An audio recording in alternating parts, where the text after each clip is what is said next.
Hi, welcome back to another Discipler group. It means so much to me and so much to your congregations that you gather each month for study, for conversation, for prayer for each other and for the congregations. Yes, what you're doing each month is making a difference all across the Baltimore-Washington Conference. Today we begin a new Discipler series. We're going to focus on Adam Hamilton's work with us at annual conference. You may remember he talked with us about preaching and worship, mission evangelism, and leadership. Today, we're going to focus on preaching and collaborative sermon planning. Adam Hamilton and his fellow collaborators at the Church of the Resurrection designed worship to inspire non-religious and nominally religious people. He encourages pastors to think creatively and carefully about the guests who will be coming to their churches, to provide spiritual food for them, and to help them savor a carefully planned worship experience. After all, worship is about celebrating the sacred presence of God. Today, we will consider how we usher worshipers into the divine experience, into God's presence, so that they may experience the living God through our preaching. You may recall that Adam Hamilton quoted a recent study which said that only 1 in 4 United Methodist congregations had clarity about the purpose of worship.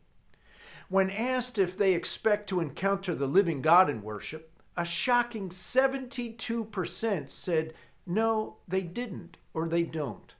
In fact, only 5% of pastors said they expect to experience God in worship. What does that say about worship and what's happening in our congregations? So we want to continue to work with you about that. How would your congregation respond to the question, will you encounter God today in worship? The number one focus this year in the Baltimore-Washington Conference is going to be worship and enlivening worship so that we attract more people to worship and to experience God's presence. We have designed a worship survey which you'll receive today to help you assess your present conditions. Your guide will provide detailed instructions for you. The Call to Action, a new study that was commissioned by our denomination about vital congregations, has determined that worship and pastoral leadership are two of the key things that make congregations vital and effective. So today, let's listen to what Adam Hamilton has to say to us, and let's engage in conversation so that we can help our worshipers experience the very presence of God. Again, thank you for your leadership. Thank you for being here today, and thank you for giving yourself to God.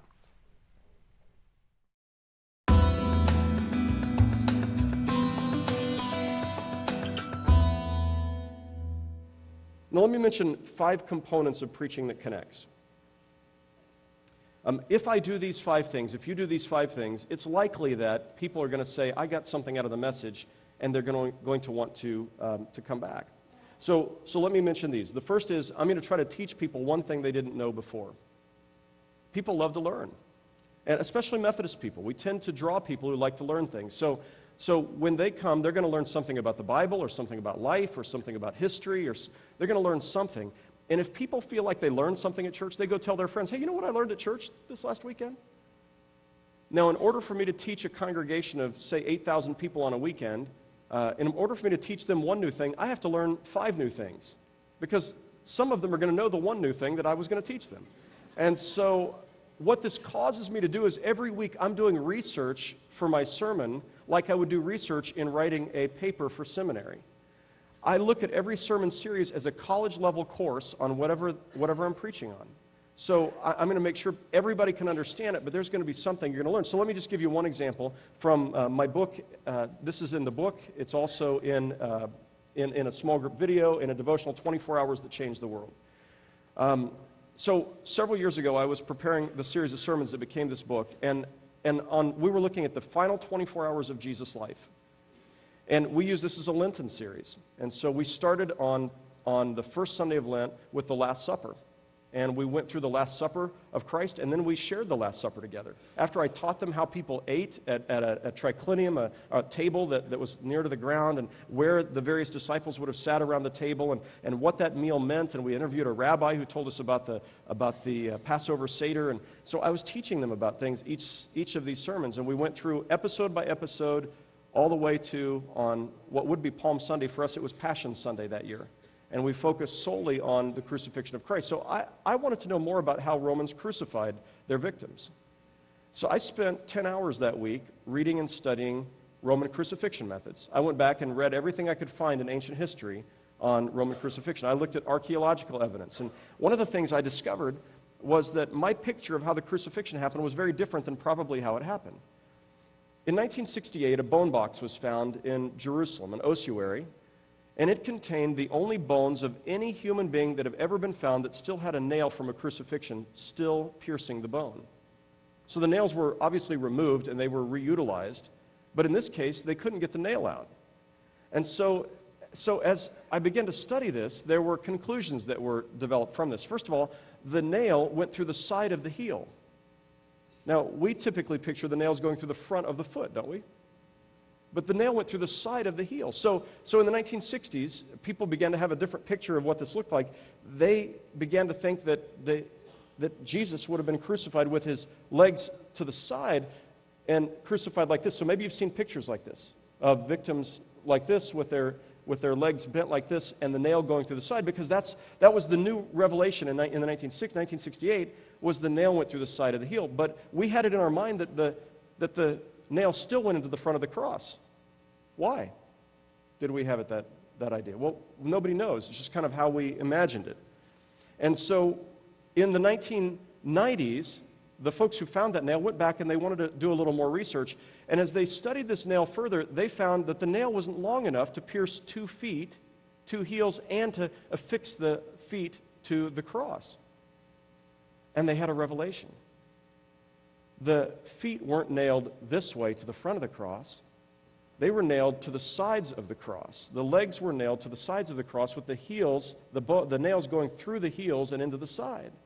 So the victim hung, naked of course, hung from the cross like this, with their feet straddling the cross. Does that change how you picture the cross? I mean, some of you have seen this already, but...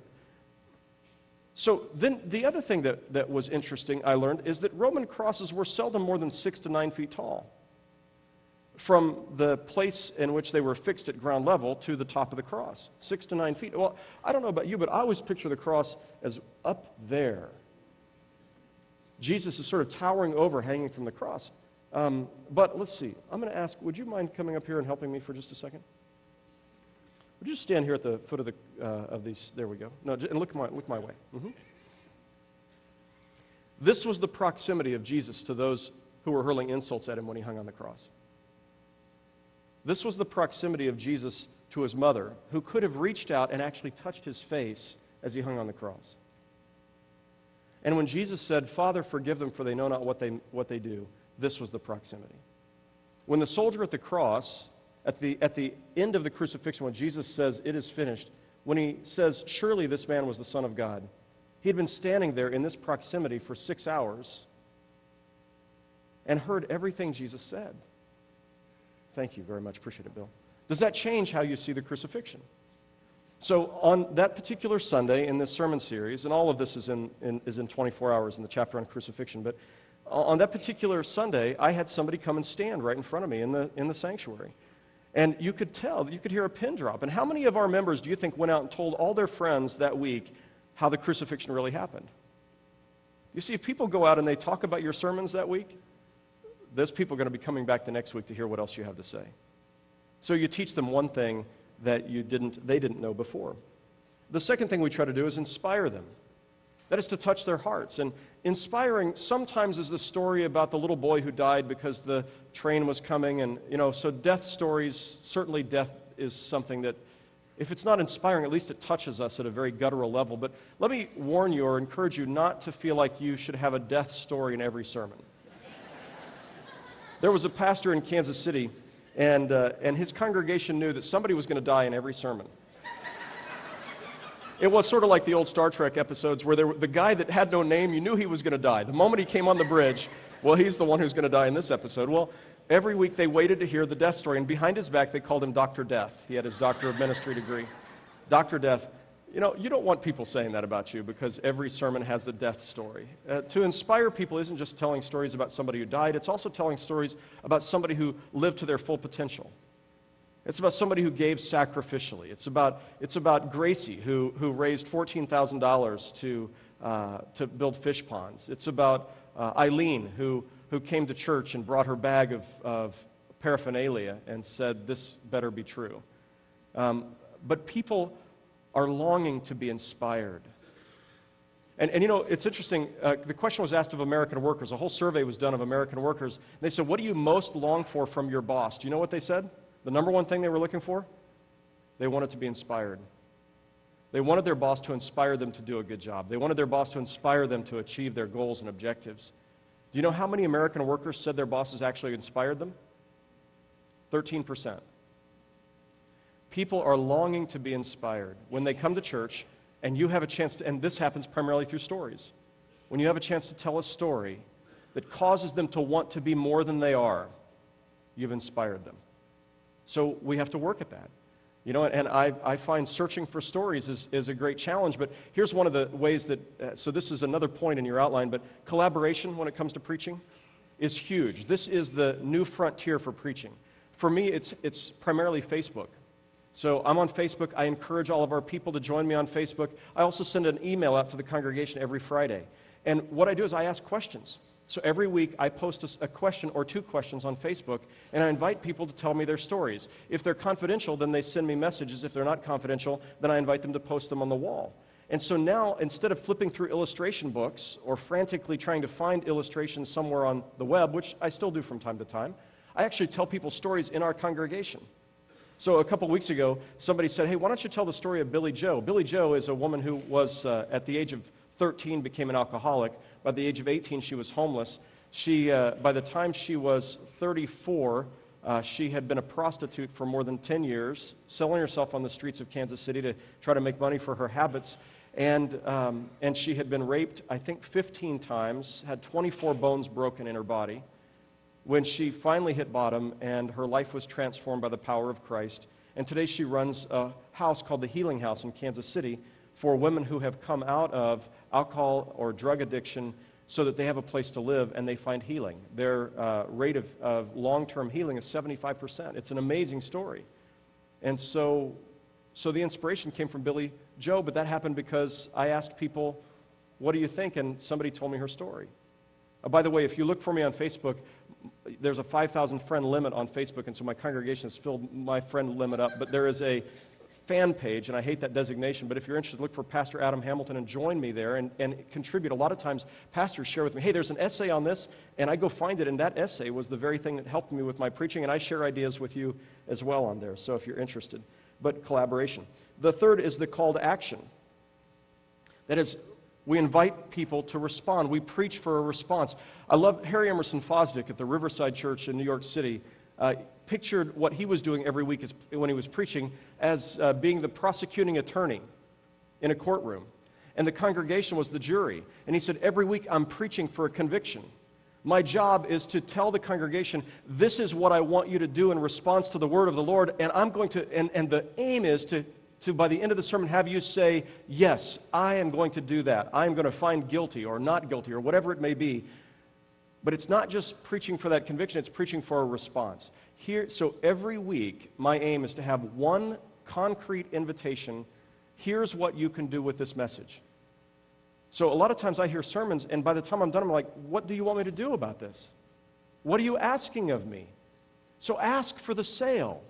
Preach for the conviction. Tell them what you want them to do in response, or what you think God wants them to do in response to the message. The fourth comes in the category of being interesting, actually interesting or intriguing. Let's just leave it at that. If your sermons are not interesting and intriguing, what are they? Boring. And that is how many of our lay people characterize our sermons. I've preached my share of boring sermons too. people are looking for something that's interesting. It's interesting when Jesus preached, he told parables. And when he told parables, what he was telling was stories from everyday life that were interesting. There was a poor man named Lazarus who sat outside the gates of a very wealthy man. And sores covering his body, and every day the wealthy man would walk over his body and totally ignore this man who was in need. When they died, you remember the stories. I mean, or there was a sower who sowed seed, or there was a shepherd who had 100 sheep, or there was a father who had 2 sons, but he told stories that were interesting and intriguing. We'll talk more about that in a moment. And then finally, our preaching needs to be biblical. That is, it ought to be, if we have not proclaimed the word of the Lord and we have only proclaimed our ideas, none of us are smart enough to stand up every week and have a whole congregation want to come and hear us wax eloquent about our philosophy of life. The only authority we really have is the authority that comes from drawing upon the sacred text of our faith, that bears witness to the God who created all things, to the Son who redeemed all things, and to the Spirit that sustains all things. But let me just show you a little different way of thinking about preaching. So in seminary, I learned to preach this way. I learned to preach that we start with the Bible, that is the lectionary text preferably, and we exegete the text. That is, we study its historical context, we study the linguistics, we try to understand what did the author intend in its historical context. Then we apply this to daily life, and then we illustrate it. Okay, we start with the Bible, we exegete it, apply it, and illustrate it. And this is good biblical preaching. Let me just mention one challenge to this. And the challenge is that for many non-religious and nominally religious people, they don't really care what this says. Actually, it's worse than that. It's like Mark Twain, what he said about the Bible. He says, it's not the stuff in the Bible that I don't understand that troubles me. It's all the stuff in the Bible that I do understand. That's what really troubles me. So non-religious young people can say, most of them will say, I tried reading the Bible once. What I did understand really bothered me. They'll tell you, they can tell you about certain passages. They can say, yeah, I know about the Bible. I know about how God told Saul to go kill every last man, woman, and child among the Amalekites. Even their animals. What was up with that? They can tell you, yeah, I know what the Bible says. I know it says that all of my friends who are gay are an abomination. Why would I want to read that book? Why would I want to listen to you talk for 20 minutes about it? If that's all they know about the Bible, that might be their conclusion. Now, I'm not saying we don't preach this way. I'm just saying maybe we need to introduce another alternate way of preaching in addition to this. So let me try this one on you. How about if we start with the human condition? Everybody has one of those. Everybody's interested in the human condition, and we exegete that. Then we say, here's how the Bible speaks to the human condition. And then we apply and illustrate that. Now, just out of curiosity, which of these two forms of preaching did Jesus most often use? Right. You'll only find one time when Jesus took the lectionary text and he read from it and then he preached it. It was his very first sermon. He never did it after the first sermon. And that first sermon was when he took from the Isaiah text, he said, the Spirit of the Lord is upon me because he has anointed me to preach good news to the poor. And then his entire sermon was this: today this scripture is fulfilled in your hearing. And he was done. Every other time he started with farmers, shepherds, children, a person who was on his way from Jerusalem to Jericho who was beat up and left on the side of the road. Or he started with, I say to you, when you so much as look at a woman with lust in your heart, you've already committed adultery, or this is how you should pray. But he started with the questions and the issues that people were wrestling with in their own lives. In the sermons I preach at Resurrection, let's go back to this chart. January, the fishing expedition series is over here. Lent, the discipleship series, is over here. After Easter, we deal with pastoral care sermons. They're over here. During the summertime, we're dealing with more intensive Bible study. They're over here. Are you following me how this works? So we use every other sermon series, may come from one side of that equation, every other one from the other. I'm encouraging you to free yourself from feeling like every sermon has to start with the text. You can preach biblically if you end with the text. And our professors of preaching used to say to us, well, but if you do that, then you're going to preach the same Bible passages over and over and over again. Well, not if you actually read your Bible all the time. If you read your Bible and you're pretty familiar with it, you're going to preach from all over the text. But more than that, now you go online and you say, I wonder what biblical passages there are about depression. And all of a sudden you find passages you'd never even thought of before. And you begin to study and read those. Okay, let's talk about sermon planning and the 5 sermon types. We mentioned the 5 sermon types already, so let me just mention sermon planning. I used to plan my sermons on Tuesday for Sunday. Now, when you plan on Tuesday for Sunday, there's no chance for the music director to find special music and rehearse it for a couple of weeks that goes along with your sermon. So even if you could plan out 3 or 4 weeks in advance, the music people could find songs that tie in better, and the hymns and the prayers, all of that could tie together as a whole if you knew where you were going more than 5 days in advance. What we do at Resurrection is the church gives me a week's paid time away. This is not vacation.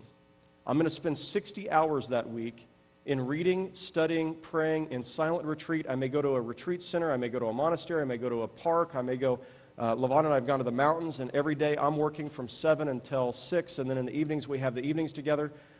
But I'm going to spend 60 hours that week looking at our strategic objectives for the coming year, our goals, looking at our purpose as a church, looking over the prayer concern cards our people have turned in to know what they're wrestling with. I ask our leaders, tell me what you think our people need in this congregation. And then I ask our church staff and our congregation. I sent an email out to the congregation the other day, and I said, while I'm traveling speaking at annual conferences, I'm going to be working on my sermon plan for next year. I'm going to be praying and asking God, what would you say to the people at Resurrection in 2011 and 2012? And so I said, I'd like to ask you some questions related to that. And I asked them, if I could preach a series of sermons that you'd find it easy to invite your unchurched friend to, what would that theme be? And I gave them a few ideas and then asked them for their own ideas. I asked them for fishing expedition ideas. I said, when it comes to growing in your faith, what part of the Christian life do you struggle with? What theological questions do you have that you wish you could hear an answer on? Is there a part of the Bible that you feel like I've neglected that you would love to hear a series of messages on? And those are discipleship series. Then I asked them, what are you struggling with in your personal life or your relationships? How can I help you in hearing what God might say to the difficulties that you're facing right now? And then I asked them, I asked our staff, where do you think our church needs to grow? What are the struggles? How do we need to better deploy people? Well, these are the emails that I received 2 weeks ago from people in our congregation with ideas for sermons. There's 10 years worth of sermon series ideas here.